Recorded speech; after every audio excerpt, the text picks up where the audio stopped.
Assalamu alaikum. I am Dr. Saharbab here. I hope that you all are fine. Alhamdulillah. मैं आप लोगों से एक टॉपिक पर बात करना चाहूँगी.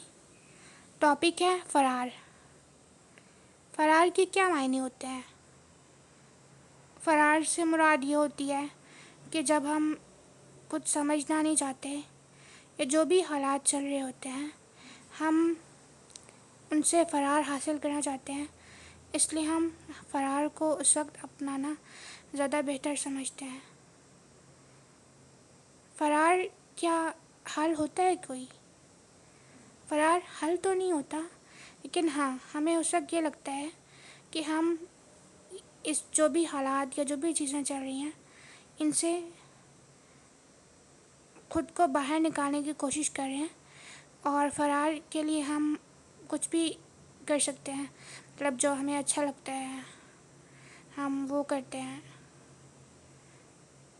फ़रार में इंसान हकीकत पसंद तो नहीं होता ना, वो हकीकत से नज़रें चुरा रहा होता है.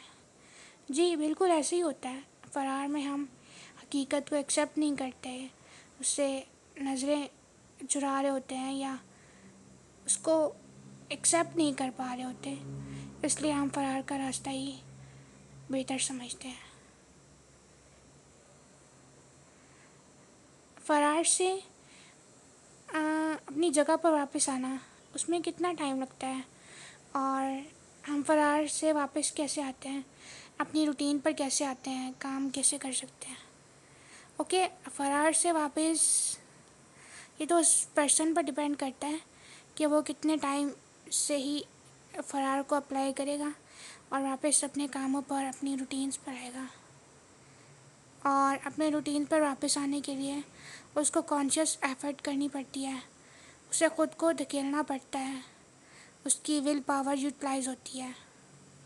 और फिर भी अगर कोई ना आना चाहे और वो फ़रार में ही रहना मुनासिब समझे तो फिर क्या होता है? फिर यही होता है कि हालात ख़राब से ख़राब होते रहते हैं और वो फ़रार की दुनिया में मगन रहकर उनसे बेगाना होना में ही मुनासिब समझता है, जबकि ये किसी बात का, किसी मसले का हल नहीं है.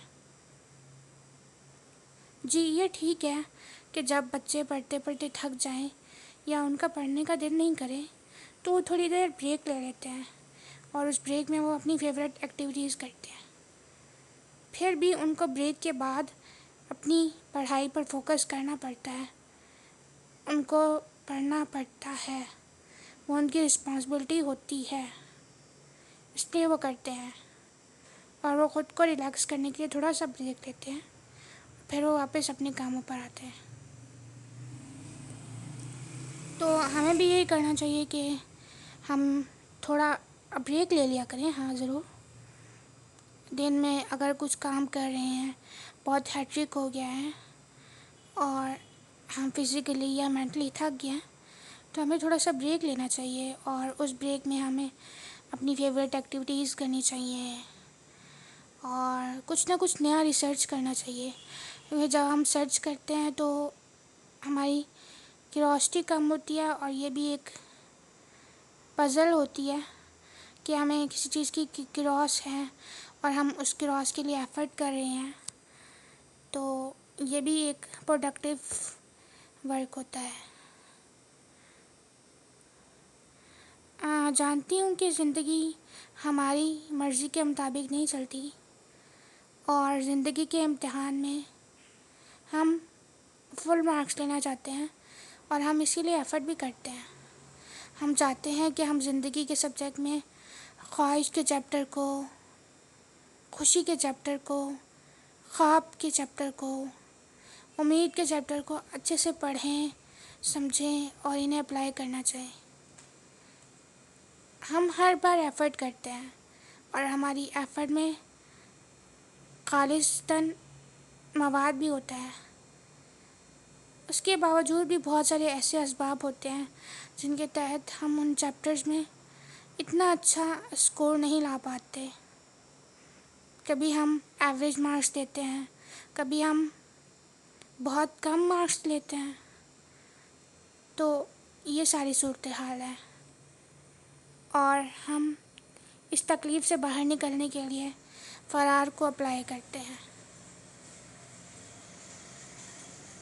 فرار کی حالت میں ایسا کون سا مواد ہے جو آپ کو لگتا ہے کہ دوسروں کے لیے پروڈکٹیو ہو سکتا ہے، مطلب وہ آپ بھی اپلائی کرتے ہوں اور لوگوں کو بھی ریکمینڈ کریں؟ اوکے، یہ تو ہر کسی اپنی پرسنالٹی پر ڈیپینڈ کرتا ہے، جو اس کی فیوریٹ چیز ہے اس سے وہ فرار کو تقویت دے۔ جیسے مجھے سائیکالوجی کے متعلق ریسرچ کرنا، اس کے بارے میں پڑھنا، نئی نئی انفارمیشن سرچ کرنا، ڈفرینٹ کانٹینٹ بکس وغیرہ پڑھنا، یہ سب کرنا اچھا لگتا ہے۔ اور باقی جو آپ لوگوں کو اچھا لگے وہ آپ کر سکتے ہیں۔ فرار کو زندگی کا حصہ بنانا چاہیے کیا؟ فرار کو زندگی کا حصہ بنانا چاہیے، کیونکہ ہم فرار میں اپنی تھکان کو دور کر سکتے ہیں، ہم فرار میں بہت کچھ نیا سوچ سکتے ہیں، ہم فرار میں اپنی کوششوں کو سنبھال سکتے ہیں۔ انسان ناکام ہو جاتا ہے، ٹوٹ جاتا ہے، اس کے حوصلے خاموش ہو جاتے ہیں، اس کو امید کا رنگ بے رنگ نظر آتا ہے۔ اس صورتحال میں ہمیں خود کو ہی سمجھانا ہوتا ہے اور ہم خود کو زیادہ بہتر سمجھا سکتے ہیں۔